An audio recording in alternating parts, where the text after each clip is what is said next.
The Alternative Dig Talk. Real issues, real talk.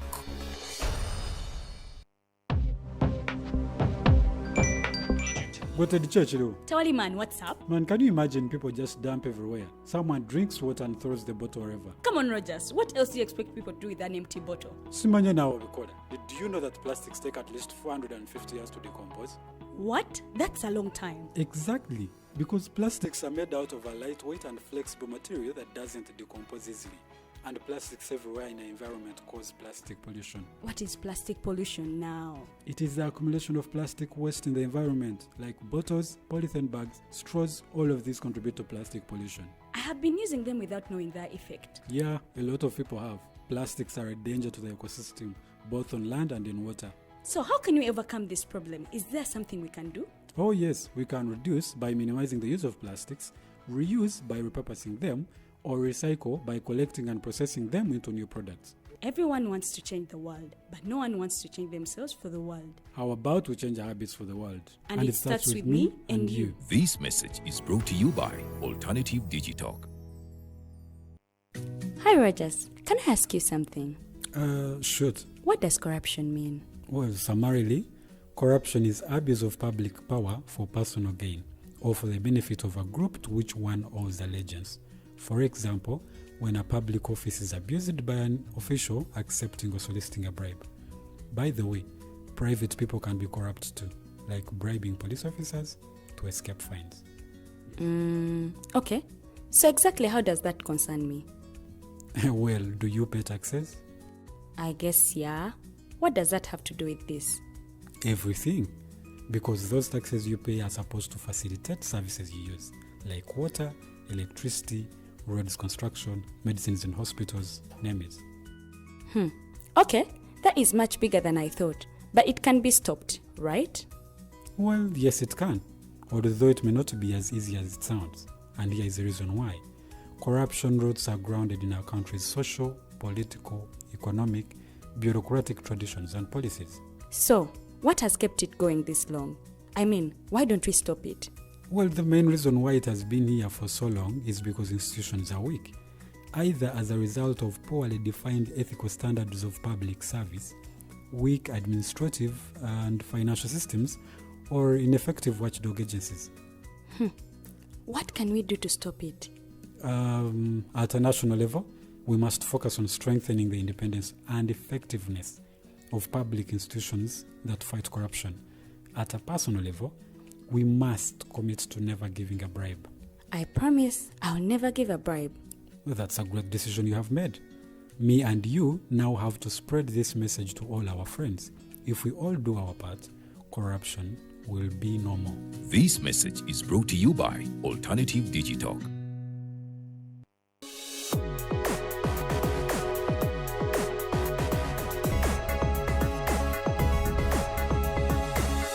The Alternative Dig Talk. Real issues, real talk.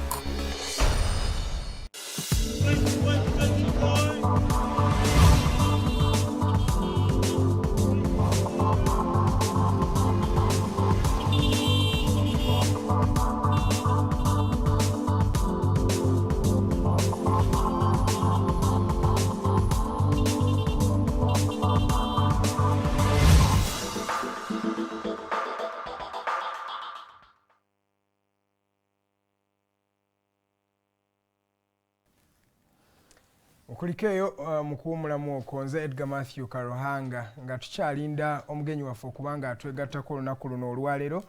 Munzikirize ngende maaso n'ebimu ku by'emizannyo ebigenda mu maaso mu ggwanga ne wabweru w'eggwanga. Wentumalidde nga tuli ku nsonga ezigenda mu maaso naddala ku ttiimu ez'enjawulo e Bulaaya eyo awali UEFA Champions League. Si ze competition zokka eziriyo wetwogerera. Wakyaliyo ne UEFA Europa League era ng'eno Manchester United mwe bakyali mu tiimu mupiira ogwasembyeyo twalabe Manchester United ng'esamba Olympic Lyon basobodde okuba nga bagwa amalirwa goal zaade 2-2.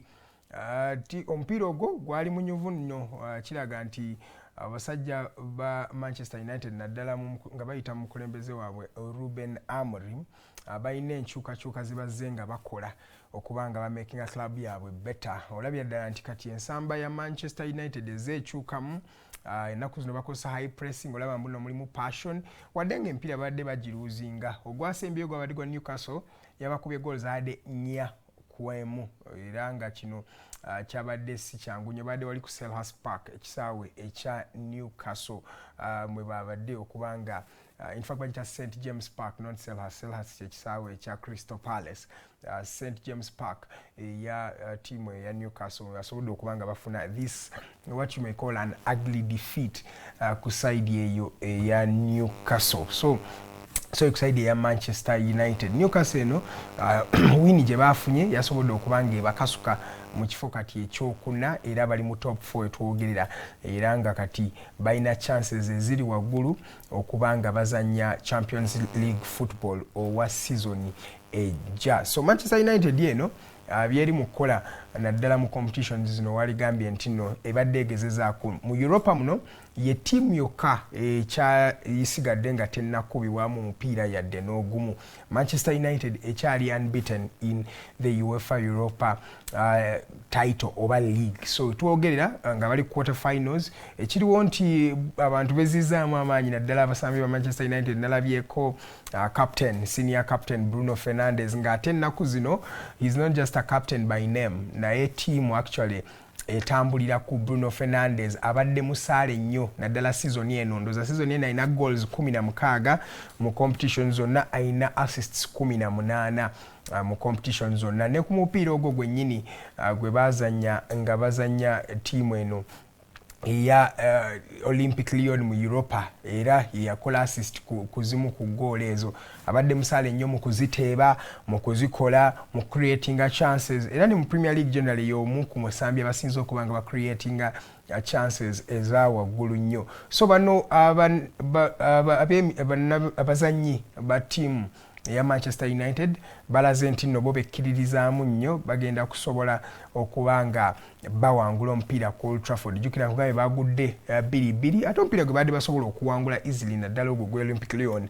Omupiira ogwo bajja ne bagugatta kuba be basooka okuteeba aba Olympic Lyon be basooka okuteba Manchester United. Man U with hard work n'oku persevering okw'amaanyi ne basobola okubanga bagatta omupiira ogwo ne bamala ne bagukutula mu second half kye wali gambye ogutegula nga n'eddakiika zeegobanganye.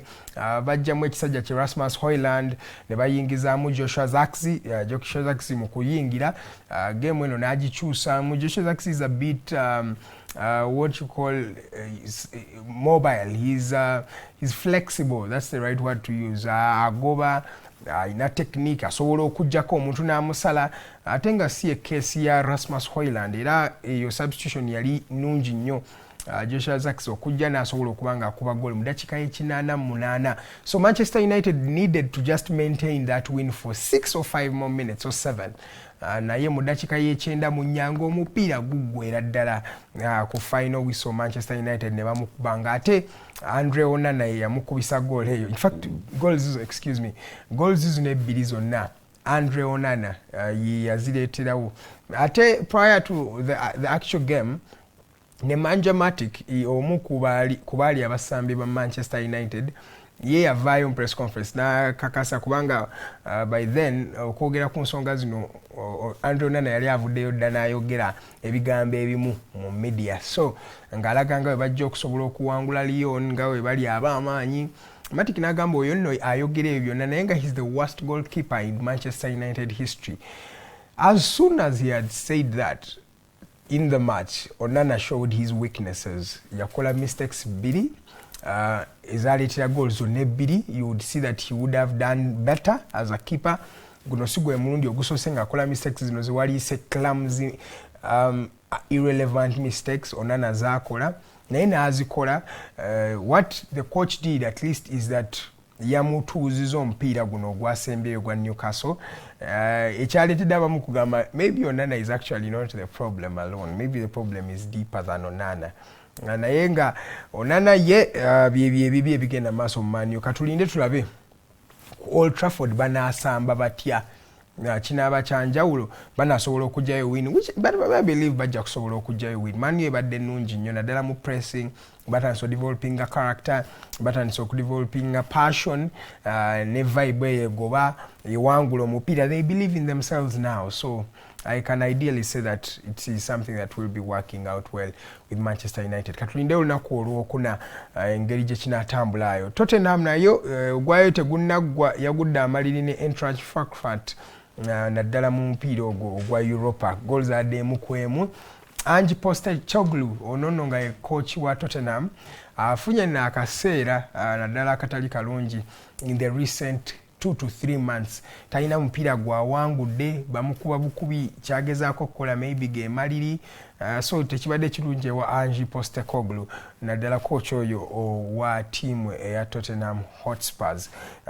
Ye akkiriza nti bajja kusobola okuba nga bagujjayo naddala nga bagenze Eintracht Frankfurt because obusajja buno bwali ku White Hart Lane ku kisaawe ekya Tottenham we baali mu mupiira ogwo. So katulinde tulabe engeri gye bigenda okuba nga bitambulamu ku side eyo. Ekyenjawulo ekiriwo mu mupiira kati naddala ogw'Ebungereza ne UEFA Champions League bagamba nti competition zino zaakyuka engeri gye zaali zisambibwamu era kati waliwo n'ekyenjawulo ekipya. Tiimu Bungereza ng'eggwanga bagenda kuba kati nga bakkirizibwa okuleeta tiimu 5. Emabegako tiimu Bungereza ebadde eweereza tiimu 4 zokka mu UEFA Champions League naye with the accumulation of points naddala teams Bungereza zibadde ziperforming both domestically but also even on the continental level.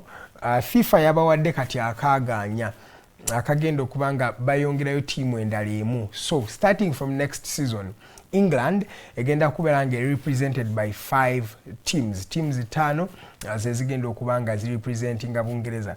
In fact ne La Liga kyekimu batandise okuba nga bakikola tebannakikonfaminga naye obubonero bwonna obw'enkukunala bulaga nti ne La Liga egenda kuweebwa ekifo ekyokutaano. Tiimu ezikyali wansi Bayani ekyasobola okuweereza ndooza naye 3 in fact nayo 4 Italy naye eweereza 4 so bakyali awo naye nga Bungereza egenda kufuna teams 5. Kati kino kitegeeza abantu abatano bakulembedde bagenda kubeera nga bagenda directly mu competition za UEFA Champions League as we speak. So kyekyo kigenda mu maaso naddala mu competitions ezo ne England or English football ngeri concern nga bagambye nti kati Bungereza egenda kukoleza 5. So next season tugambe nti tiimu y'Ebungereza nga Man U ewangudde Europa, that means ziba zigenda kuwera teams omukaaga era engeezo wezibeera teams mukaaga tuba tugenda kulaba competition naddala ey'Ebungereza ng'eri waggulu nnyo. So if 6 teams can actually qualify for the UEFA Champions League nga ziva mu Bungereza, that would be a kudos. Naye era ne myaka egisembyeyo Bungereza ebadde nnungi naddala even on global football badde batuukayo ku competitions ez'enjawulo babadde basaale nnyo batuuka ku 2018 baali ku semi-final eza World Cup 2020 ne batuuka ku final za Euros ne babakuba omupiira. Bungereza yo ebadde egezezaako tiimu yayo Chelsea yawangula ekikopo kya Champions League 2021 City akiwangudde 2023 kikulaga nti tiimu z'Ebungereza nazo zibadde zitandise okuba nga ziyimirira. Munzikiriza ebyemizannyo nsooke mbikomye awo ku ddakiika zino 38 ezakayita ku ssaawa 2 ez'okumakya. Nze Edgar Matthew Karuhanga ndi muweereza wano ku Digitalk TV.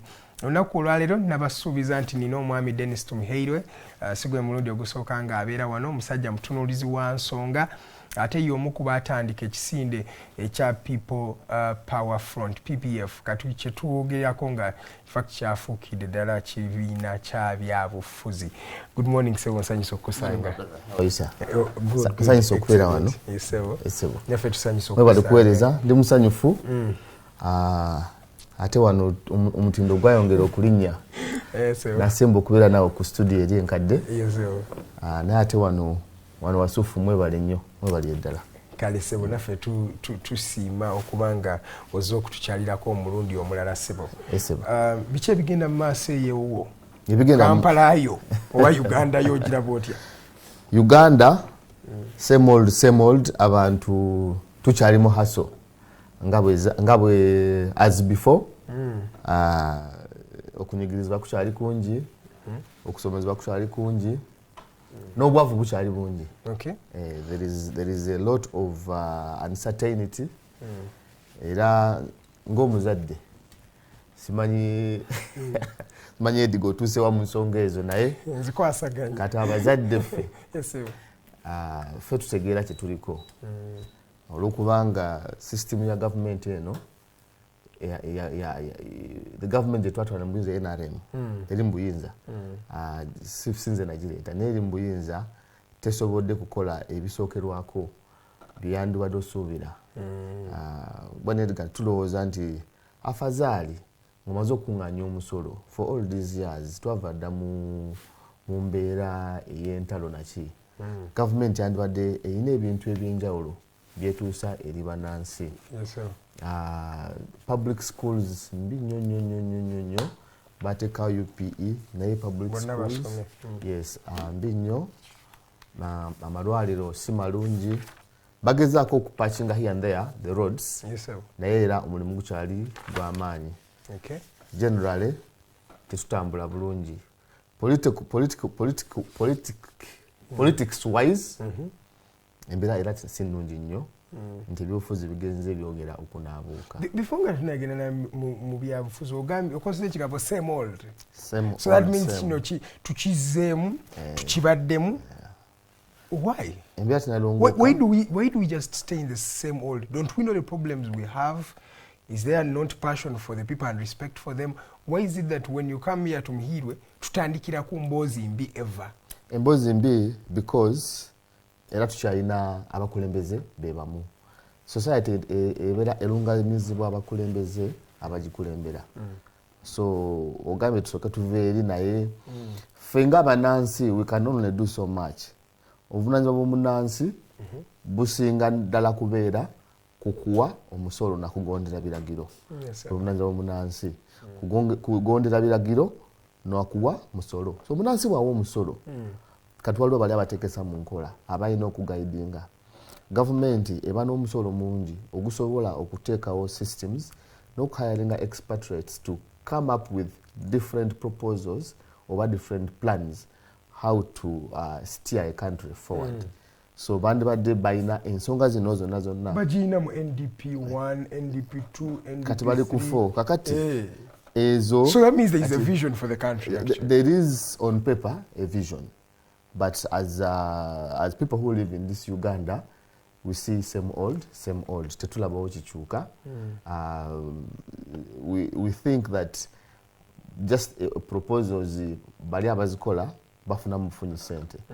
We don't see a robust or a tangible change in society. Abantu largely people depend on themselves. Abantu you see the saying, remember the saying that every man for himself and God for us all. My father always wanted that saying. Yes, every man for himself and God for us all. That shouldn't be the case. Exactly. Since we are taxpayers. Yes. Tuwa musolo, ate tunabe tugukwasa. Bw'owa musolo, you've done your responsibility. Abata wa musolo, era bafuna reprimand. Mu mateeka, balubi batuuka kwa there are consequences for not fulfilling your duties or responsibilities as a citizen. Of paying taxes. Of paying taxes. Yes, sir. And then, but what are the consequences of government not fulfilling its responsibilities?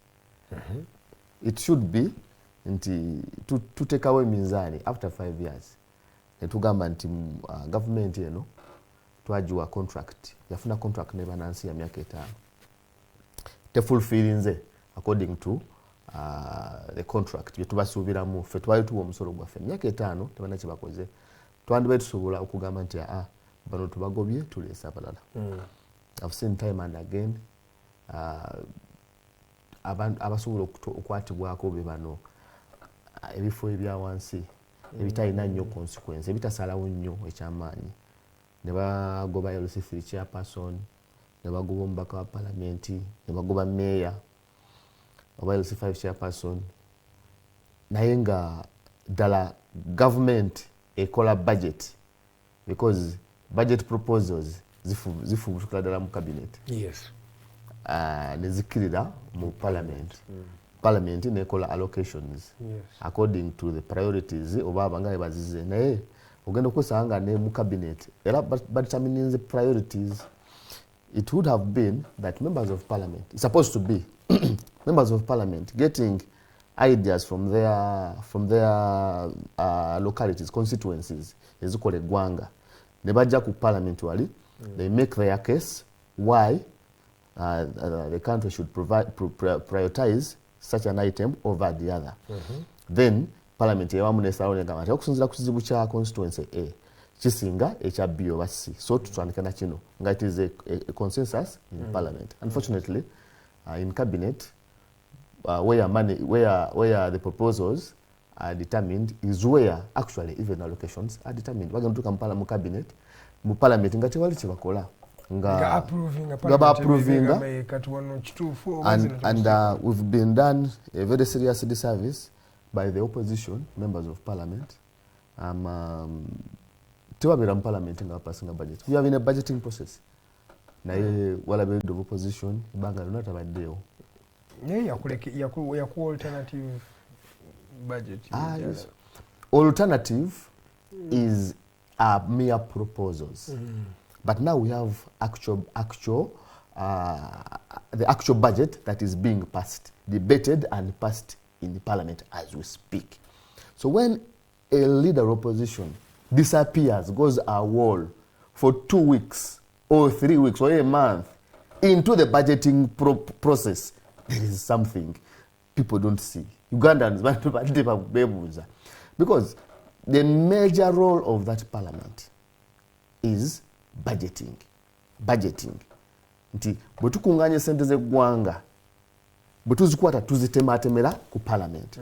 So government bwe Batuule mu state house let's say Ntebe whatever on Nakasero ne batematema kye bagenda okukola ne bakyeta ku floor ya parliament. We expect the leaders, especially in opposition, to be there and scrutinize all these allocations nga bwe bazikoze kye baziproposing nze.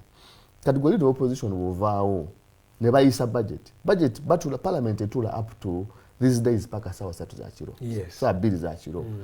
But by that time ononya member opposition nga talimu, and every proposal nga bwe zize I don't want to use the word bogus, but some ruling ngolaba bazi determining dewa. But even if they were to, you know how much they pass what for effect defense? would they do? No. Before we even look at what effect would they do, what would 57 or let's say 80 MPs do? So in effect you're trying to say that the leader of opposition and the members of opposition in the parliament are just stealing Ugandans. Patuba would be. I don't say that. Yes. So even when you know that you don't have a serious effect, boberawo omusajja omu bw'abeera mu parliament asobola ogikyankalanya because at the end of the day it is a vote. It's a vote. Even if there are many, they will carry the vote. You've heard Semuju bring out these outrageous budgets. Yes. Speak them one man on voice, please. What you are doing is wrong. Yes. You are not prioritizing the country. You are not prioritizing Ugandans. What has changed? You said it loud and clearly. One man Semuju trying to cry out as if it is his country alone that is crying for. Where are the others? Tugamba nti that there has not been there has not been leadership on the part of the opposition. Not much focus has been put in this very important exercise of budgeting in the parliament. Why is there a wall during the passing of the budget? Can you explain? What is more important to you than this process of passing the budget, where they're going to disperse different amounts to anywhere they want? Then when you come, you start now lamenting, sijui, there's nothing here, there's sijui, nothing here. Yet it starts here. My point is nti government etukoze bubi nti eyalocatinga sente weyagala naye ne bano bannaffe tebayambye nnyo ggwanga. Ninako tusooke tutunulye bano abalina numbers bali ababaka 342 ba NRM. Yeah. What is in the minds of these people? Because I'm saying they are Ugandans. They are, when through your parliament, and Dennis, I want you to bear me witness, the assertion or the illusion is they are the best among us. Betulondamu abatusinze titumuhire gwasinze mumakinde west one wetuli gendo tukulembere. So how do we hold these people accountable, the 342? The ones who have been at the helm of making many decisions that sometimes you say are not in line with the passion of this country. They don't love their country. What can we do about it? Now the assertion would be that would be the assertion. We think that we've chosen the best amongst us. Yes, that is amongst us in what form? Leaders are a reflection of their communities. So you might choose, in the recent past, people choose people who resemble them. Exactly. You resemble them. Yes. I have a friend who used to say in Parliament there that we should not choose a leader. Actually, what he was saying, we should not choose leaders that resemble us, but we should choose leaders that we need, those that can help us get through point A to point B. Now, this country, it has been said, alleged, and some of us are very convinced that is under capture. Now, capture, all institutions, all political parties, including the NRM, is under capture. Now, if the NRM is under capture, it means the members of parliament are also under capture. Kati, abaka parliament bola baba NRM bola babo. Ebimu tibabikola nga bagadde. Babikola according to what has the boss said. What has the boss said? There was a scenario in parliament in the last budget cycle when MPs decided to prioritize their local areas and diverted money that the government had put on another item, and members thought it was not very necessary, and they went in the budget, they were locating in different constituencies, hospitals, schools, and such thing communities across the country. Never choose no the budget, the proposal that had come. That's not even lobbying. No. That's outright changing. Yeah, because the proposal that had come from cabinet, now they saw that this was wasteful. They tried to do the right thing. Their job. Their job. Yes. What did the president say? After signing the budget in Kololo, someone told him, but Mzee, what you have signed, these people changed this and this and this. He came back and brought back the budget to parliament. Those same members removed the money from where they had put it and put it where Mzee Museveni wants.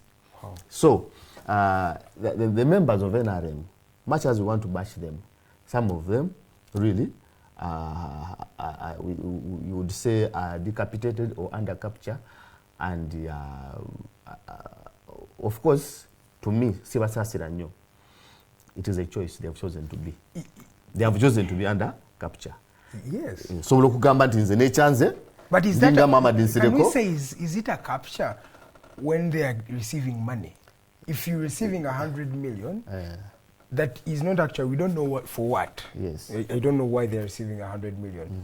Can we just say that this is money, payment for a job well done? First of all, I might say on the 100 million, is quite different because 100 million, which job? Because I don't see the job you just said here, that I bring back the budget, you re-edit it, remove the priorities you thought were priorities of your people, but they are not priorities of the president. Yes. So I have served the interest of the president. So basically, they are in on the loot. Yeah, you would say, per se, try to just make sense of the 100 million. Just you as a political scholar. Personally, the 100 million, these days I operate near Parliament. I interact with a couple of members of Parliament, and I think I know some NRM members of Parliament. Either they are so broke, or just so mean, or just being so secretive. I have everybody is denying that money. Of course, you don't expect them to accept, but someone told me, then so is the proof. And now the proof is out. The president came out. No, the president did not say clearly that it's in what he has not said. What he has not said. Yes. Anyway, because why say if you are attacking me, but there is foreign money you are getting too? What does that mean? You want to unpack the president's letter, the whole of it? Yes, I can unpack it for you. But as you continue, yes. So the president, according to me, was just quarreling. Mzee Museveni wrote a letter quarreling. He did not address the issue of the money. He was saying, first of all, he wanted to clear the issue because the assertion was that the money came from the classified budget of what? Of his classified budget. He said no, that didn't come from here, first of all. But he went ahead. He didn't mention where the money came from, if it had come from him, but went ahead now to accuse the opposition. What people interpreted as an admission. To me, I did not see an admission, that letter, number one. But also, number two, I saw an old man just quarreling. If at all, he wrote that letter. I also don't believe these days, remember when I told you that the tweets by Muhoozi are not by him? I think a certain handler out there. Museveni, why would you come quarreling like that, like a young man, like a teenager? The man was just quarreling, saying, now I've seen people funding. Now, Museveni has no evidence of opposition. No, when a president says such things, he has intelligence because he was even exact. He was exact in the numbers. But if it is illegal, 5.4 million. But if it is illegal, then he would have there are laws in the country, really. But MPs have not denied the money. MPs have not. Who has admitted? And Chivumbi has confirmed that he received how much? No, that they have a list. Everybody who has not received, come and sign. How many people are on Chivumbi's list? Now Chivumbi's list is another what is the better word? It's another Chigumaza. List ya Chivumbi ya chiyai. Akulimba. Kati chigana cho mtu okuja sente na signinga. If there was money, because the information we received was that money was extended to NRM and opposition. Now tell me, Edgar, if I received the money and I come and sign, what happens? How would you know? What is in that list that if I receive the money and come, can't I go and pick money and sign? I don't think you can. Why? In these members of parliament of ours, who do nothing. Members of parliament are there. We have members of parliament who have not said a word since the election. Some just come and just punch in their attendance, then they move out. Even in committee meetings, they come and they sign say the that books. These guys may have not received their 100 million. I am saying you cannot conclusively say that someone received money when there is nobody admitting. Okay, let's look at the track record, because at least we look at the precedent to look at the present. In this very same Kisanja, Twahakaga brought back 40 million that was given to him in Parliament. Yes. So there is money that has been going there. As they were passing the term limits, 5 million each MP received. Yeah, the term limit. No, what do you think about those tokens? I think they got 29 million when they were lifting the No, I'm saying the term limits. 2005. Yeah. Yes, those were 5 million. 5 million. Each. Then 29 when 29. That was limit. 2017. Yes. Yeah. So there has been money. There has been illegal money flying around. But so the fact is, if the president has not denied, and he has actually attacked you, because let me read, he says, last night on UBC, I saw a cluster of opposition MPs led by One Chivumbi expending a lot of energy on the supposed 100 million per person given to MPs through classified funds. In this campaign, these opposition MPs are supported by the anti-Ugandan newspaper known as Monitor. We, for NASA NRA combatants, fought from 1971 to 87, 17 years without pay. Until 1st July, General was being paid 2 million. Therefore, for NASA NRA UPDF, the motivation is for contribution to patriotism, African actors. And however, for Chivumbi group of opposition MPs and for the MPs, I have one question. Dear sirs and madams, have you ever heard of foreign funding being sent into Uganda to influence our politics in favor of the foreigners? So what does this mean? Secondly, the man is quarreling. If you are anti-corruption warrior you claim to be, why have you never talked about these funds? Thank you. The man is quarreling. He didn't say anything. The man just came and quarreled. I didn't say anything. I did not see anything in that letter. But he did not deny giving MPs. He did not deny. No, he denied the fact that it came from classified expenditure. That one is so that means it could there is ground. Let's look at the circumstantial come. Evidence. There is ground that money is there. No, the government has a lot of money. This government has a lot of money that is being eaten left, right, and center. You are lucky when it goes through a system and you sign for it. But I've heard stories of money that the bullion van going to State House, and it is offloaded, and people come and pick it. That is an open secret. And this is all part of the mismanagement of this country. I do not want to be on record. Why I'm being evasive on this? I don't want to be on record on things I'm not sure of. What I'm sure of is the wastage of this government. There's been wastage.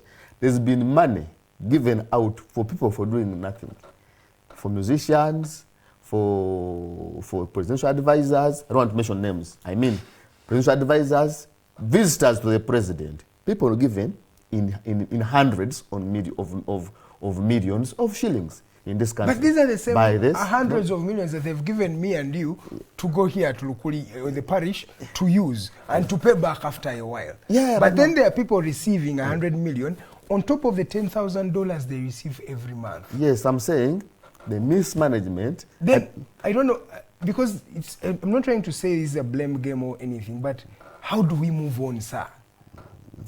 Now, the solution is one. We've all known since time immemorial. The government, as you have said, has mismanaged the country. If we are still with the NRM, it's just talking about small things. The country's budget is how many trillions?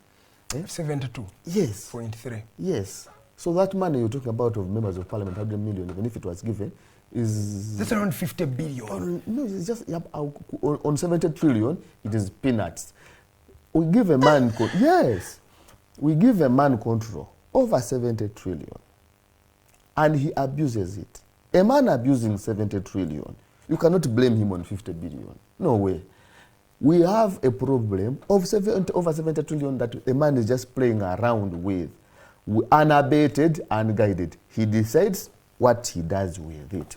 And largely, he has mismanaged it. Our money is being mismanaged. So, that's why I think I want to look at that as an isolated case, but one of the many that are going on.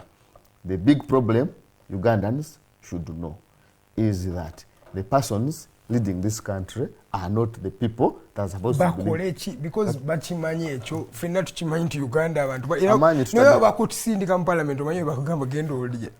Now that is so they know kati bongamba nti ngende ndye nentandika okulya lwaki oyomba abalonzi belwaga nti bansoberako lumu abalonzi berugabaga tulina mukwano gwange yafa Honorable Katoli Bwama. He came from comedy and started saying banage mumpe nange ngende ko yayogera mazima ngende ndyeko ngenze ku banaye mumpe nange ndyeko. Then they got rid of the former MP and gave Katoli Bwama agenda koleki aliye. Then bamulaba nga ali ku nnyonyi ali mu America achakaloga katono ali mukulya buli sente ne bayomba ate. Uganda bwagamba ti ogenda oli abatagamba genda oli abeera alowooza mbu ojja kutuuka okole ki okyuke ofunemu kye bayita endeka mwoyo okole ebituufu. So Ugandans okay, we joke a lot but also we are very serious people. Tumanyi okunyiiga n'okusanyuka naye tetunyiize kimala. I think kati yo parliament tugikolere tutya kubanga tugenda mu kalulu MP to be obamanyi kimanyi wa Dennis nawe oli MP to be awantu oba LC5 to be. I am still deciding where to ndozo olaba abana bo besunze Senasala because now you see tugamba ogenda mu parliament ogenda kukola yoki. That is the reason I have not decided because it seems now more clear as leaders are elected are of almost zero or meager consequence. The meager part is bamutekawo amaanyi mangi mu parliament eyo. Yes sir. Oba gye muli you can change a few things. A few very very minute things nga butono ddala. But sometimes you fail to change anything depending on your strategy and how you operate. Kati bwoyingira mu parliament for example, nali nkuwa example li nteteeka ly'emmwanyi bwe baalwana nga tebalina numbers, that was a disaster, that was a bad strategy. Bw'oba tolina numbers then how do you operate in an environment nga tolina numbers? Nga environment okimanyi first of all kigwera ku kalulu, who is the numbers take the day. Now you should fight such that every issue is negotiated upon. Bw'oba tolina numbers you go for negotiation. Negotiations is for the weak. Exactly. Not for the powerful. Era omuntu agamba nti ayagala negotiations alina okubanga wamaanyi nnyo. Kati ate omuntu afa agala kuteesa. You actually saying true because ne President Museveni yali mu nsonga bala n'oboti ne bamugamba naye kitotesa namusajja n'agamba ajja kuteesa tujja teesa nga amaze kuggwamu. Wanaawulira nga he's at his weakest. Yes. We shall then talk. Omunafu yateesa ow'amaanyi tateesa. Kati toyinza kujja mu parliament ng'olina members 57 kale 100 out of 500 and refuse to negotiate. That means you're taking Ugandans for a ride. Otwala musaala, you have all these allowances. Now tukulaba ku nnyonyi using government funds. You are in opposition. You're only 100. You know you cannot do anything and you want to negotiate. All these bills can be negotiated upon. How? Nti baleta proposals. Temulwana bulanye mga nti tukiganye bannange. No. Try to say now, members, can we find a middle ground? I think this is extreme members. Bane tutese. Nemba siva kukowa value yange kuchinfula opposition. Ekikufula opposition. Wao bayinza obutanda bango opposition. Kati wakanya nga tufunamu, okuwakanya nga tufunamu kiyamba ky'eggwanga. Wawulidde abantu abataganda babeere kumpi na president even an official guest. Netujja shokirako ekyo. Because I believe people don't even want to talk to the president. They don't want to talk to power. Tetwagala na kubalaba. You see we have a problem of people posturing oba kyebayita abantu basiiga ekifaananyi ekitali kituufu eri eggwanga. Babalonda nga opposition ne balaga nti bo tebakolagana na government. Yes, okolagana ne government joyite yentemu si kibi. Kibi kyo okolagana nayo. But in the parliament, waliyo members who have been voted oba mu councils eyo ezenjawulo kebere state hall who have been voted from different areas. Kati omuntu ye gwe balonda nga musomesa we Kabera Maido. He was a teacher in Kabera Maido, but afunye tiketi NRM na musanga mu parliament. Mulavude Serere, mulavude Rukunjiri, ngabe NRM. When you meet in parliament, these people might not have direct power obuyinza. Bayinza okubanga bonga botula nabo mu parliament abe NRM. Are not the ones who are suffocating Ugandans bovunana.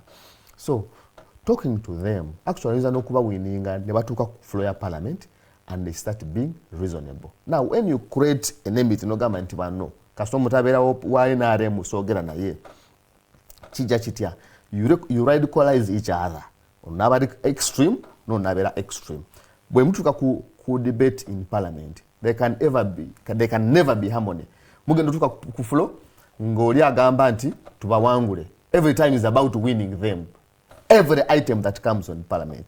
That means the first matter from the day you start in that parliament, ng'ensonga eriko debate and taking a decision of the house, bali bajja kugamba nga tubawangule, and because you don't have numbers, you will never get anything through. Now that is a betrayal to Ugandans. I get you. Bannayuganda tebakusindika busindisi kwogera. No, Bannayuganda leadership ne bw'obeera omunafu osobola okuwa advice. At a young age I was a leader in Kamosha as ku lukiiko lwa LC. But many times the LC would say, Mami Dennis ogamba ki? I was about 21 years. Nenga ndi ku lukiiko lwa LC. Nenga owulira families abafumbo, I'm not even married. Mami Dennis wamba tubuulire kati bano tubakolere ki? Olukiiko lw'abantu 15. And I would give my advice and it carries the day. Kati nze mbadde ndowooza mukyala gundi wano yakozemu bubi, naye ne mwami gundi yakoze bwati ne bwati. Mbadde ndowooza bwe nti kale omwana ateeseza bulungi. I would be youth and my ideas would carry the day because I would be respected, because I would respect the other leaders mu lukiiko. Now bw'obeera mu parliament eyo and you are not you want to achieve something, you talk. Unless when they came chest stamping, they said tugenda kuyisa etteeka, they didn't achieve anything. Era bayisanga Museveni bwe yali agambye. Yet there were some proposals that had said remove this article, give us some period, 3 years, gross period, tulindeko. Bayisanga bwe yali because people thought that they can just stamp where they don't have numbers. When you don't have numbers, it is upon you to try to mitigate. Negotiating does not mean into losing the values. It means bwe bayagala funa mirembe wano bannange tukole ki tutese mpulirizaako nange banange mpuliriza nange njogereko. Okay, but you've mentioned the numbers of NRM. Numbers zino weziri naye, and I'm privy, this is what I'm saying as an individual, as a journalist. These numbers are receiving money every time to make a decision, really, at this point. Did you even know that, and this I know as a journalist, that they were paid to vote for their Yeyala members? Now, these members each of them received money. Now, these members of parliament who, when voting their own leader, they go to the caucus, they choose amongst them, they decide who will be the flag bearer for the speakership position and deputy. Then when they come for the voting, again they ask for money. I don't even know that. Their reflection for voting a speaker for their leader, whom they have chosen. Yes. Mukamyufu n'ayitamu. Yes. Katate ku lunaku lw'okulonda era balina bbawayo. So they are reflection of society. Society, when we I've been around for some time. Now, some time ago, when I just joined politics, there are some things that we thought would not reach Uganda. People would vote according to the past leaders. They were different people of different such abakugamba banjuba twaina wano musajja mwenanga Francis Babu twaina abasajja a different breed of leaders who, even from the north, I don't want to mention many names, even from the north, even from the west, even here, never change. So we had leaders of serious stature, and people would vote for them. Nga bakulonda n'ogenda parliament and you represent the Jews. The beauty about those leaders, even in the parliament, once that leader would speak, the rest would just concur and say, a man of wisdom, Ayogede, he has given us his wisdom, let us go with this. Era nga tebawukana nnyo ku nsonga z'abasajja abo abagezi abateesanga. Saawa zino parliament erimu mugezi. Talimu. Nti Ayogede kati bana effena tugende ku ekyo. But bali abasajja bayogeranga. Minds would meet. 4 brains ezisinga obugezi. There's a meeting and like, hey, I agree with this one, but I think I suggest an amendment to kolemu kano. When the 4 brains met in parliament, the Nobert Mouse of that time, yes, not this one, of today.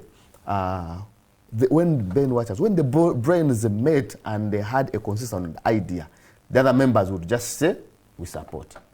today there is no member on his own that can say nkati njogedde oba tuli bataano nekati ffe ne bagamba kati bano boogedde. We are influencing. Nobody can influence. The influence comes from and Entebbe. Kitegeeza n'omukulu naye isn't that actually buying support? And nkulaga nti nze ndaba tewakyali organic numbers. Because now we come from, leaders come from the societies and because okunaabuuka kw'engambye kuze kubeera over time. Even the leaders that are coming out now are different from the ones that used to come.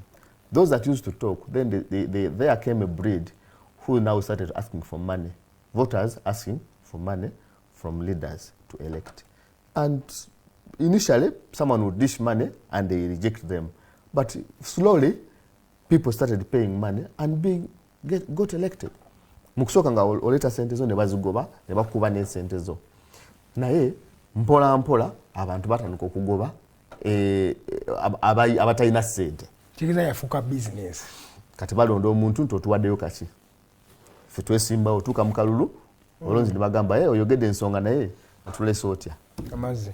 Tuletwe ku mazzi. Watu olina mazzi ebigambo ebiyinza okuwerekera ate biba birala.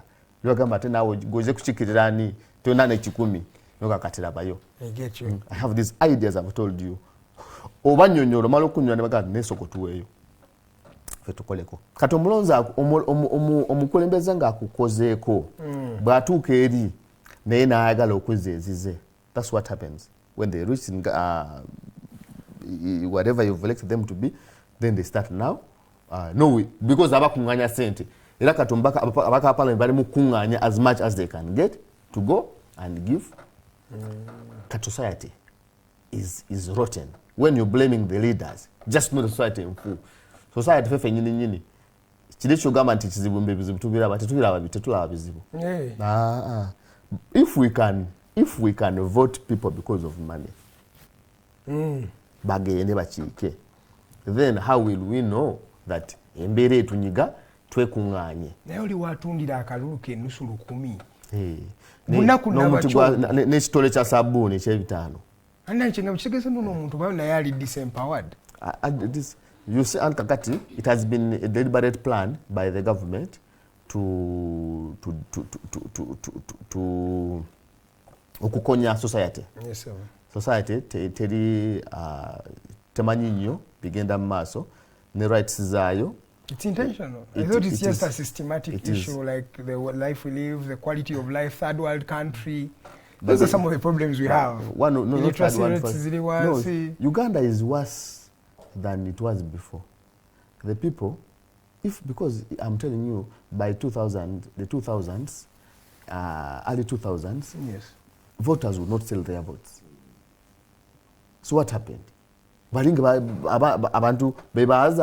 happened to this generation?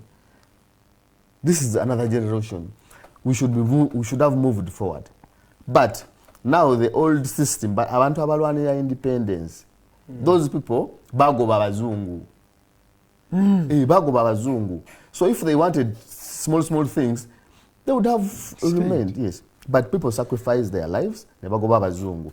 So that means we had a very upright society then, along the way. Now, along the way, things have changed. And we have a society that's very gullible and vulnerable, you'd say, that does not care about its own future.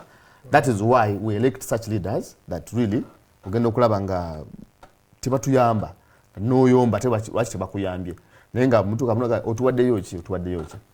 Noza kifo nga bibiri byokka, a few members of parliament and the mayor maybe, bebatawa abantu sente. But the other members of parliament abasinga. But few baliwa bomanya abo. A few. You see, there is a political wave. When they are voting waves, they don't ask so much of money. Yeah, by the NUP. Now, that is why if you new NUP, it was supposed to pick the best in society. It was supposed to look for a true leader, people with the qualities of leadership, and present them to the people. When the people are voting, just never voting, they should be able to vote people with quality. The sayings are not quality enough. No, I don't want to. No, I don't. Not all of them, but it's only Mpuuga. Just a few guys. Just a few guys. Not a handful of guys. Handful of guys. Just tebawera abantu 10 out of the 50 members of parliament. Olaba abantu abalina quality. Bogamba now these ones deserve to be members of parliament. Tebasuka 10. But because people are just taking the wave over the promise you've given them, it is it's a duty of now the party to present credible leaders. Okay. Credible leaders, ethical leaders, knowledgeable leaders who will champion the agenda. If we had knowledgeable leaders, ekiri in parliament is because baba nyoma. Singa twalina ba Mpuuga, ba Ssenyonyi, ba Mwanga Kivumbi, makumi gano. Nga bonna bali mu quality eyo. They will not play around with them like that. But these ones, they are like 10. Then someone maybe on a forum, I not trip on Otaliwo, nebesanga mga bali babiri, and a group of followers.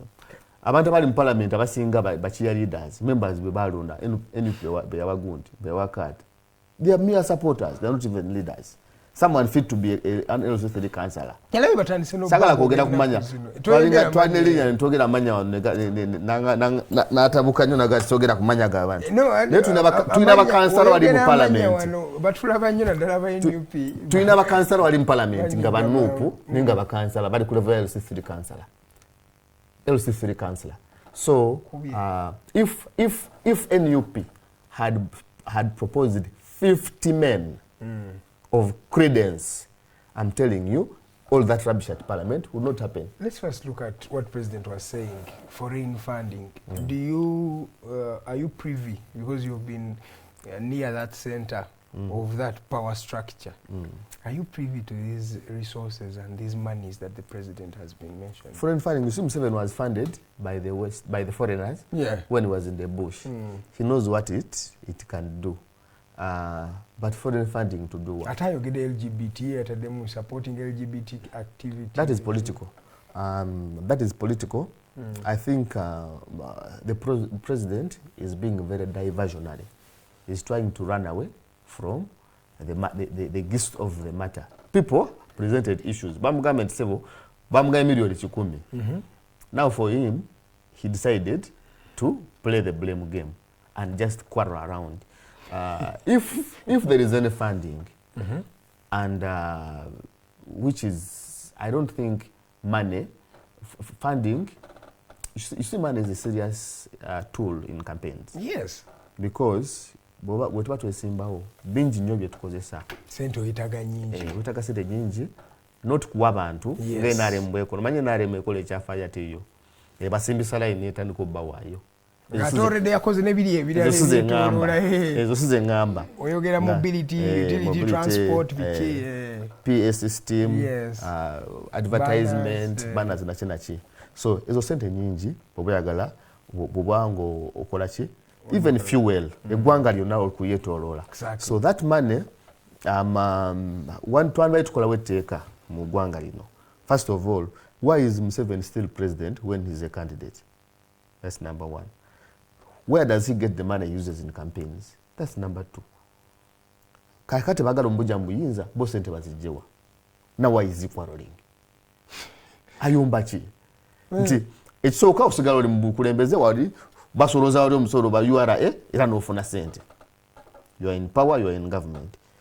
Number two, using resources. Atambula ne convoy ye nga teri, he still moves as a president. Now, you still move as a president. Number three, using government resources. Now, kati abagala okuvuganya, because okuvuganya omuntu is not a crime. No. We are opposing the government, even wanting the government to change. It's not a crime. Okwagala Museveni abe mu ntebe si musango. It's not a crime. Because this is not his father's home. No. No. Estate house eyo. Eyentebe watuulde. That is why you see Museveni's grandchildren see Nakasero as their home. When you ask them where is home, they say nakasero. Here, bana taso bagamba waka yewa. So when you tell their father to leave, they see you chasing him from their home, which is not the case. So the president has gotten so comfortable that now believes that Uganda is one plot of land.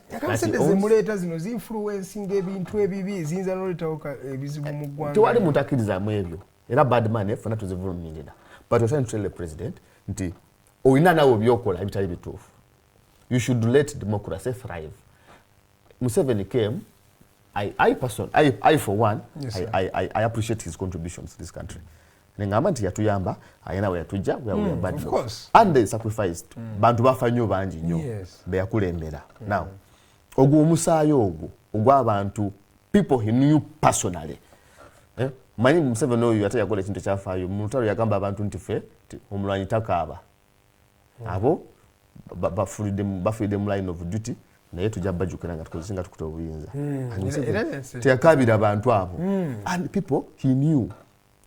Baganda boyosale bagamba bamasaso bameka. Yes. So but that was the thing that you don't cry. When you're a freedom fighter, you don't cry. I've seen Naduli lost how many children. Yes. So what I'm trying to say is abantu aba sacrificing me, I appreciate their plan. Yes. However, nti bafira chi the Uganda you have, yes, we had a ability to speak. We had a 10-point program. No, Techikomaku speaking does not end there.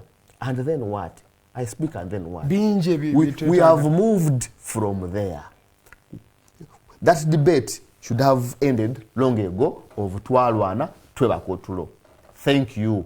Mwalwana tweba kotulo. Now, you need how many years? How many years does Museveni want? Twani tude wakane tuula nukama sewe mkama walwana katukwe myaka emeka wesasure maybe walwana. Because now Uganda needs to move forward. Yeah, because what you're trying to say, or what I think you're trying to say, is that we have gone beyond the problems of sleeping now. Yes. There is unemployment. That's not our problem now. I get. There is price fluctuation. We've gotten over that point. So, but that's what they say. They say after 10 years, you Dennis, we immunized you people, the Karuhangas. We immunized you, yes, but now you're here talking. And we thank you for immunizing us, and we thank you that you are alive, and you have benefited from immunizing us. You have lived a high-end life. Your children have eaten, have fed. You have bazukuru. Yes. How much more payment do you need? Such that now we manage our country. That's what you're saying. It is being mismanaged. The country is being mismanaged. After the war, there would have been a time the president said, now, let's go back. Maybe I will get 10-point programs, sowing the mustard seed. Now, come. You call him and say, let's start now here. You see him again changing the face. Democracy. No, ask Museveni what is Uganda's problem? What is the problem of Africa? The biggest problem of Africa. Leaders who overstay. Ask him now. Ask him now. He will want to slash you. Now, we are telling him, the president does not necessarily have to be a problem to Uganda. We appreciate what he did. Okay. But we have moved.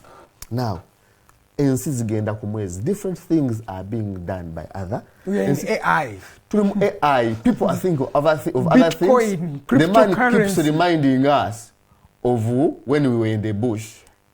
Every time. Yeah, but he wants to show you where you've come from as a Who doesn't know? And I also want to think, and this is know? an ideal that some people have, that this man, because he has seen this country from a bigger lens, a mature lens, of an experience of more than 70 years, when he speaks like someone who says, never went to Caesar. And Dennis is here speaking. Who are you to speak? No, even before Museveni, before the country got in the turmoil of 71 to 79, people used to speak. People spoke. The 60s, the Obotes were speaking. The Benchwanka were speaking before the tyranny of now intolerance came. Now, When we got rid of that bad politics of now the bad manners that had come, now we thought that that should be behind us, and now refocus at building the country and serving all Ugandans equally. But okwesiba ku bantu okufutubala ku bantu nobanga only your cronies benefit from the country's resource is very dangerous. That is why some of us we feel very bad that some of the issues of this government are blamed onto us. Omutakusanga na government bebo. Exactly. Bebamu. Now that is not right. Dennis wasuze njala na yoga gwe mwe mbuyinza. So we want to really continue, as we have said before, to advise our president, our darling president, that we love him so much. Our judge tukwagala nnyo. Wakola si judge wafe. Nze judge wange. When you have been brought up like we have been, elders, we respect elders in society. Okay. Tubawe kitiibwa. Judge ya contributing kinene nnyo. He sacrificed, he lost so much. So fetulowooza nti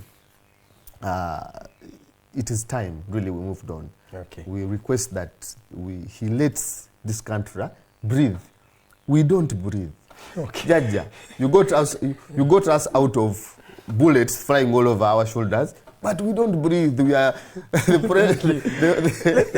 continue the conversation. This is the Mighty Drive Show. My name is Karuhanga Edgar Matthew. I am joined by Tumuhairwe Dennis, who is a founding member of the People Power Front. Dennis, tugende ku nsonga z'abavubuka, and I want to start with Churchill Center. Yes, please. Ideal candidate that you would say is a symbol of the youth right now. Yeah. The guild president of the biggest institution, Makerere, in Uganda, but also in Africa, I would like to say. Yeah. Churchill Center yaganye Okwetonda, oluvannyuma lw'akyatawo okumugamba ssebo okusaba weetonde. Olina okwetonda oba, in fact, you can outrightly resign. And he, in his very decent statement and respectful at that, he declined to apologize. What do you think about this phenomenon? First of all, byonna ebyaliwo Makerere awo birowoozaako ki? Ebyali Makerere is very unfortunate, but it is a result of our bad politics of posturing.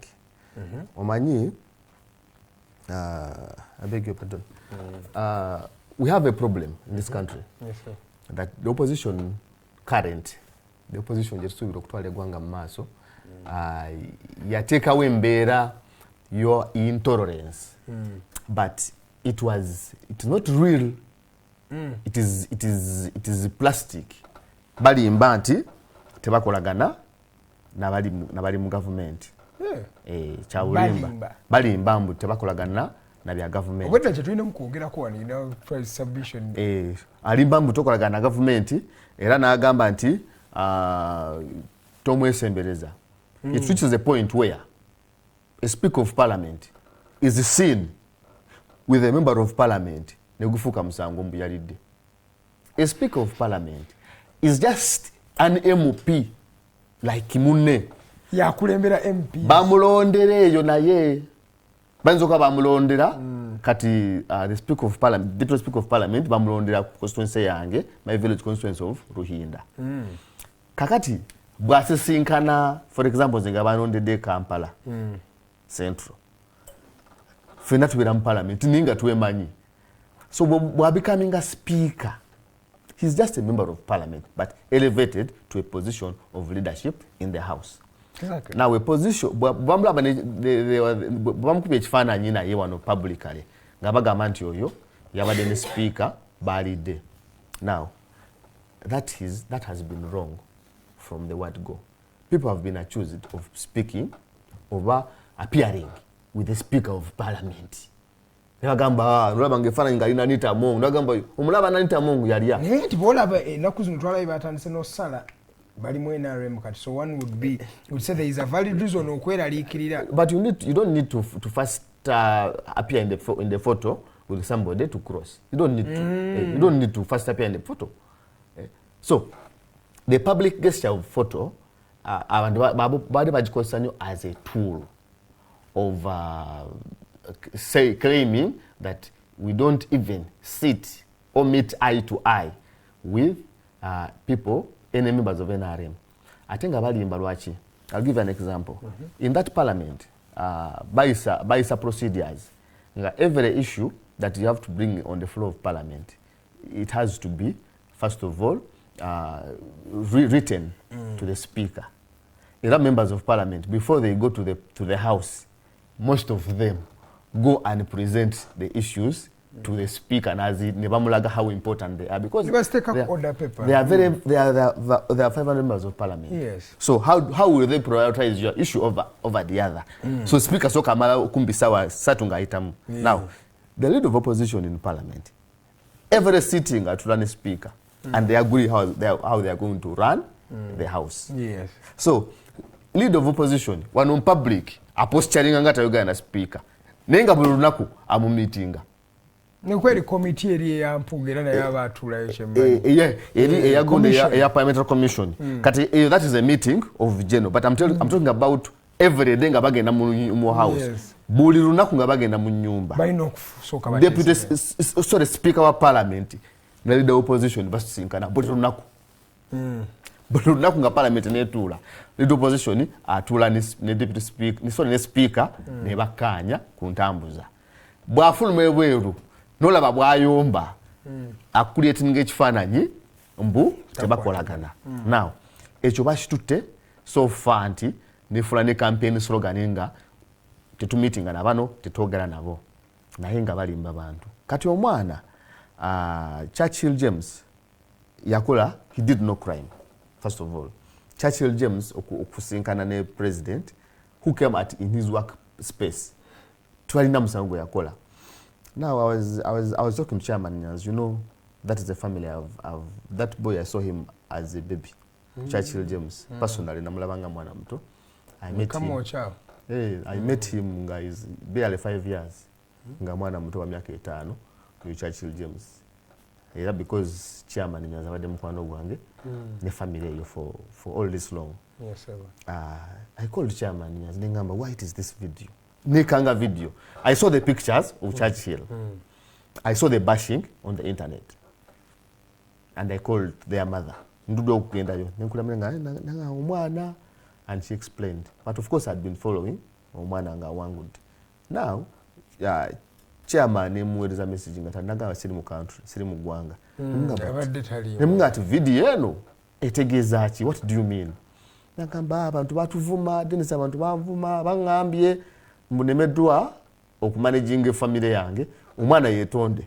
Ngati omwana yetonda kuki? Tomwana yetonde batuvuma. Because tereza abantu bafe kintu kyaffe abantu batunamba bwesige.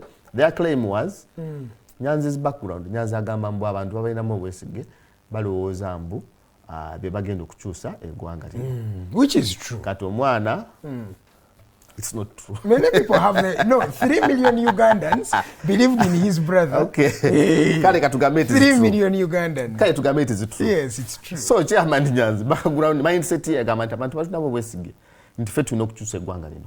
Kati omwana wange alabika atya ne Museveni. Kati my issue was one. Okay, right. Baba ina mwesuubi.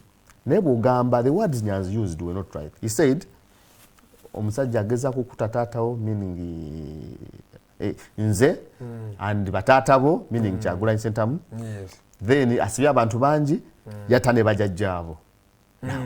Now the recent past, not even 10 years, Nyanzi was in NRM. Chairman. Yes. Now, when did he realize that Jaja Museveni yatta bajjajja ba Churchill? Why you get my point? I'm getting you. So, Nyanzi was being hypocritical. Bwafuna pressure on social media, nayagala ate. So this looks like posturing. It was serious posturing. It looks like politics at play. It was politics and pressure. Yafunaka pressure lumbi avumye wanono avumye wanisima walo abali ba bloggers bwe bamuvuma Nyanzi. Nagamba mwana yetonde bigwe. A resigning no ku resigninga. And he doesn't know by the time I'll call him Mr. Churchill, we took okwesimbawo. What he had gone through, you know, university politics, you know, the teams, He did not have a card, by the way. Of the No, NUP. yes. Younger independent candidate. Of course, you try to get their endorsement. They're not really cards, but endorsement of the NUP. And because they knew he was chairman's son, ne bagana omuwa ticket. Kati bagana omwendo osinga. So most of us kujaga president wa Uganda.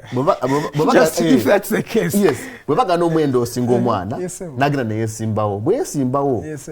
Nakola campaign yali smart. Ena kasajja kam campaigning ngira nyo bakaita bakani. So they ran a very good campaign. They had a better campaign and they won. At the end of the day, they ran a better campaign and they won. After winning, now these things come. Fena twinza okugamba nti it was unfortunate. But it is what we meet in the line of duty. Nti bobanga wabakulondanga nga MP and you are elevated to lead opposition. When the president of the country is addressing the parliament, okimanyi nti leader of opposition abera mukulembeze mu parliament. He's the leader in the parliament. Mu hierarchy is number 3. Exactly. Of leaders in the parliament. Yes. Now, as a leader of parliament, in the parliament, President Wajam Parliament, as a fountain of honor, what do you do in your position as a leader? So the civil things to do is listening to him, if given opportunity. Actually, Chosobolano Kola is seeking an audience, over agreeing how you're going to address the president. Because no more addressing, no president. This is our workspace. Naye, we have these challenges. No bingo outlining. Because running away is not a solution. So mwana yesanga nga alimu workspace emutekane president. Kat president wa jamu institution. People thought he would run away and not appear. When he appeared, now Tata Agambe Okwetonda. The family banyigira nyo omwana. But omwana naye is. But is there a reason you nyiga? There is no reason whatsoever. I don't see it personally. But it is a consequence of the bad politics they have created. To the extent that balimba nti you don't talk to anybody you don't agree with. Is that why the people were surprised when Kyagulanyi sat with Mpuuga yesterday? Now what Kyagulanyi did on Sunday was troubleshooting. Kyagulanyi, first of all, Kyagulanyi did not congratulate Churchill. And rather, all that pressure came from Kyagulanyi. Eyokugamba nti omwana yetonde. Yes, I can tell you. Okay, he could not, in my opinion, because he had a candidate in that race as the NUP. So why not congratulate? No, but you see, he was related to this boy. He is. He's a boy he raised also. Mwana yamukulira mu ngalo oyo, Churchill yakula mu ngalo za Kyagulanyi. And in their family, as far as I recall, even as ours, we've never had a girl president in any institution. Now, for the mighty Makerere University, it was a blessing. It was something worth celebrating. It was something worth celebrating by everybody of the Sentamu family. Era, Bobi Wine was supposed to congratulate that boy. Omugamba nti wadde biki and found a soft grounding. That would be a starting point to own the boy. Because what had been done so done. They don't own the boy, na again a mass. Tebamu owninga, they never associated with the boy. Now when he started doing his things on his own, That's what you say. Now they say his actions affect them. Now the apology was being sought by the NUP itself. NUP yali pushing apology ya Churchill. Ngekifaananyi bagamba ekifaananyi omwana wa Nyanzi ine ekifaananyi kyebamulabirako mu ggwanga ngo wanup. So omwana yetonde. Omwana after consulting with fellow students decides he will not apologize. First of all, for two reasons. Himself, as a young boy, with a future he does not know, having attained a high position in this country of guild president, is a starting point. Yes, for him. exactly. Now you want to crush him. You want him to appear as if he does not know what he's doing. You want to crush his confidence. Oyagala mood moralize. So what I'm thinking they were speaking from love.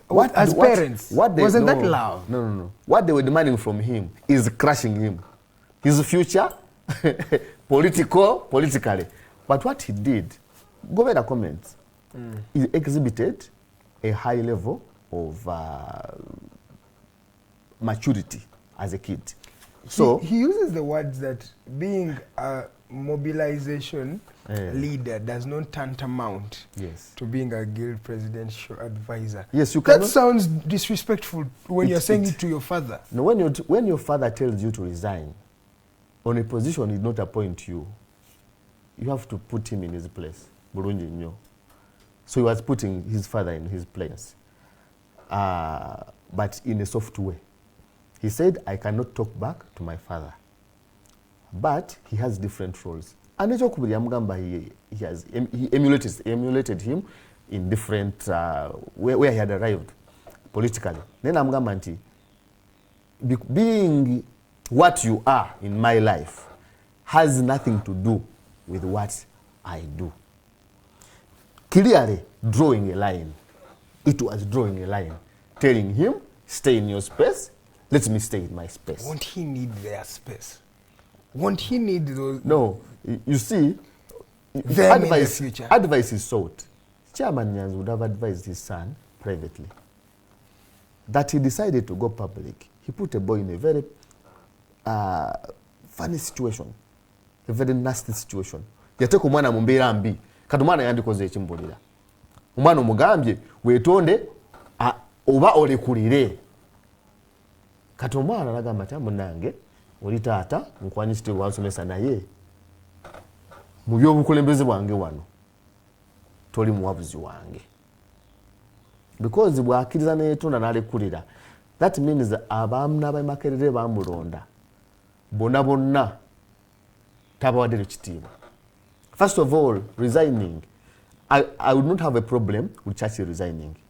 Churchill would have resigned.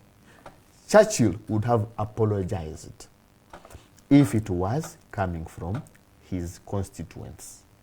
The students. Yeah. If students came and said, Churchill, resign. Churchill, apologize what you have done to us. Then Churchill was right to apologize. Or would have been right to resign.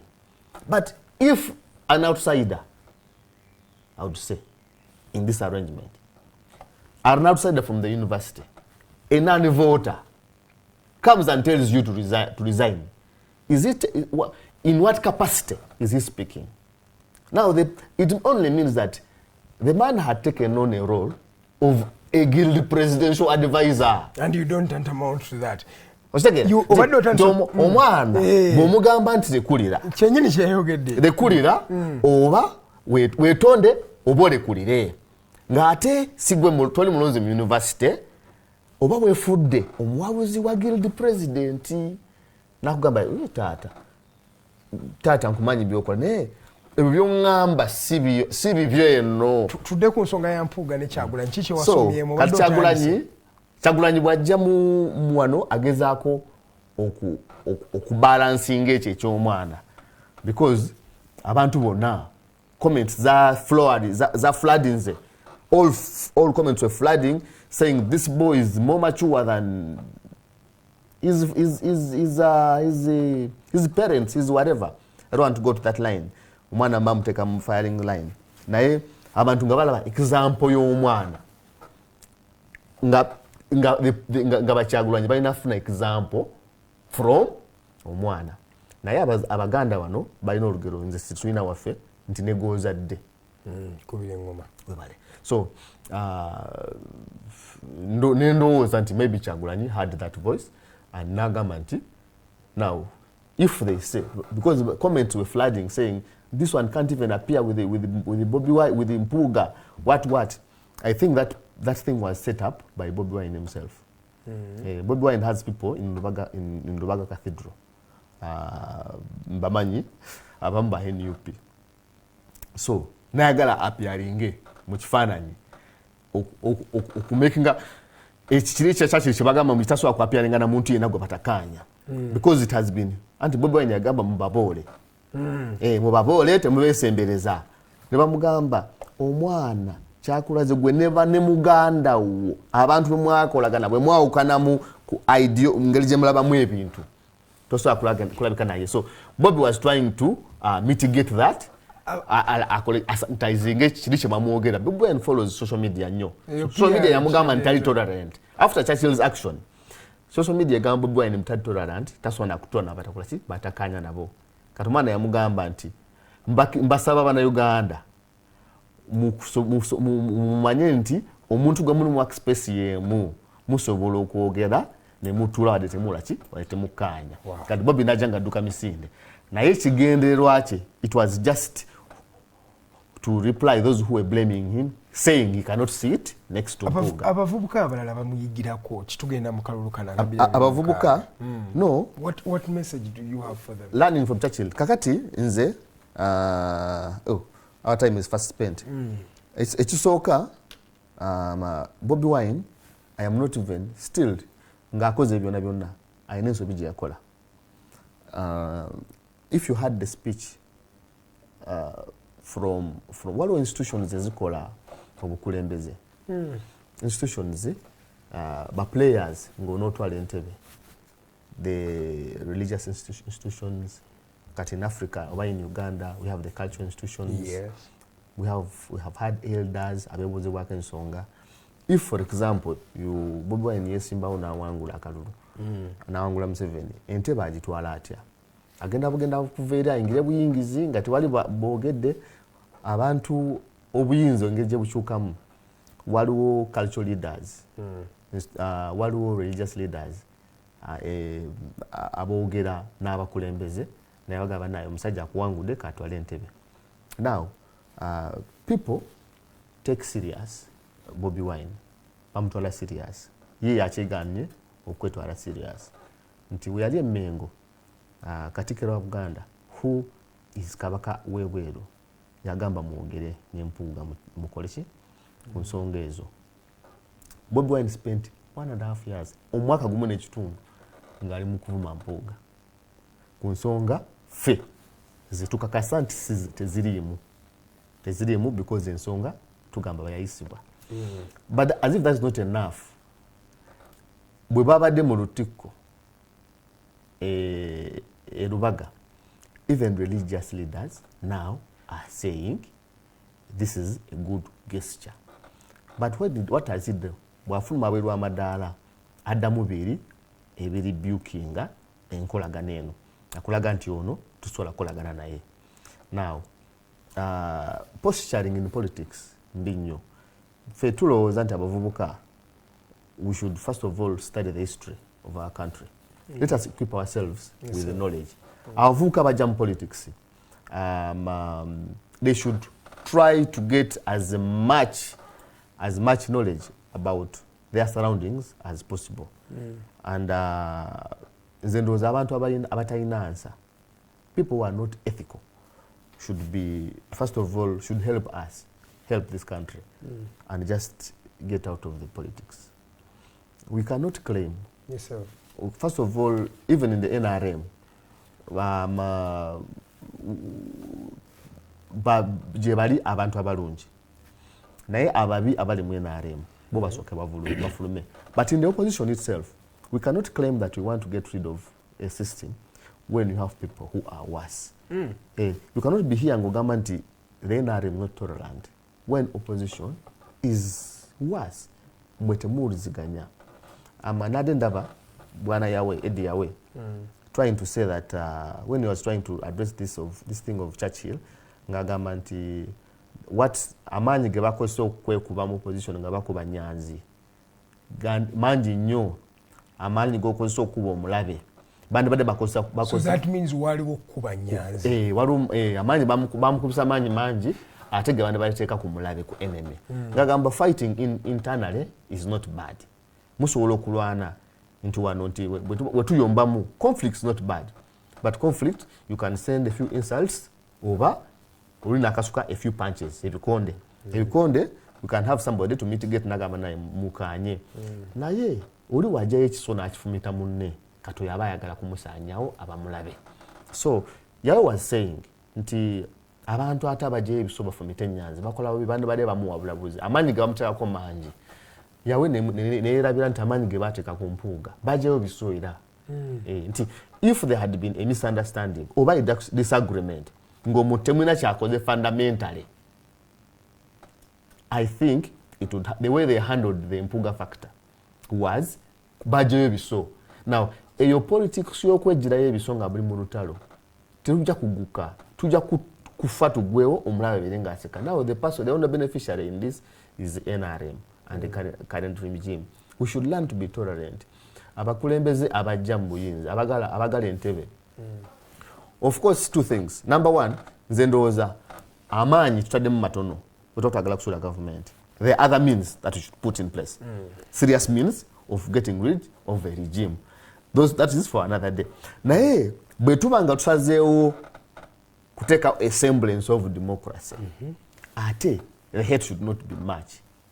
Bwe tuba twagala tubeerewo nga twogerezeganya nga tutuula, we have a headquarter that is funded quarterly. We have 500. We have $1 billion shillings coming from the government every quarter.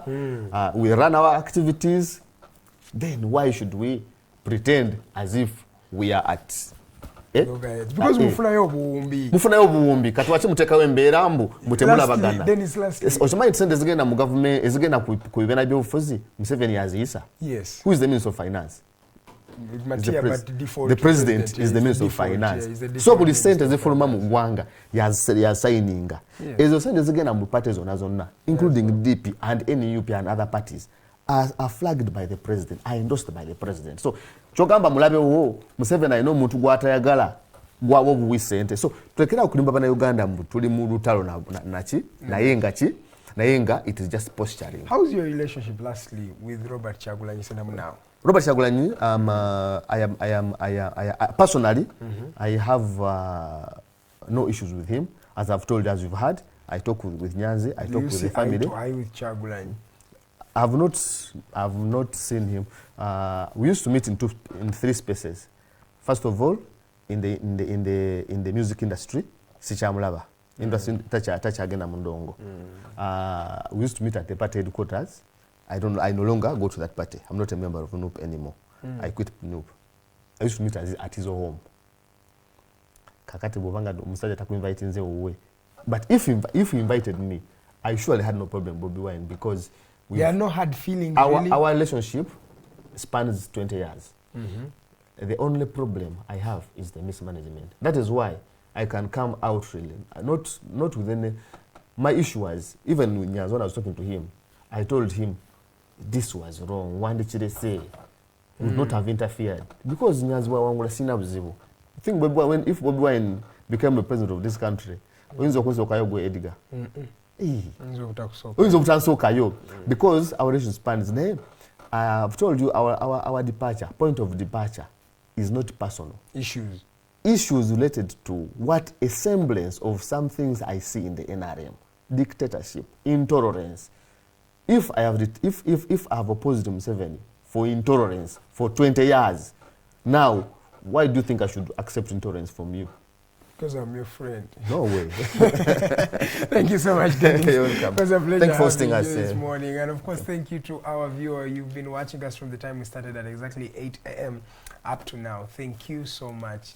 Please continue watching our videos. It's always mesmerizing for us when our videos are trending, especially on TikTok and YouTube. So thank you so much for trending these short clips and videos out from Digitalk TV. You can follow us at The Alternative Uganda, but also at Digitalk TV. That is on Facebook, X, YouTube, TikTok, and all other social media platforms. From the entire team, God bless you. See you again tomorrow. Same time, same station. Good morning, Uganda.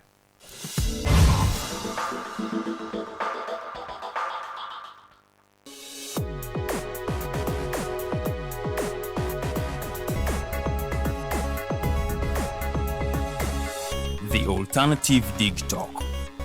Real issues, real talk.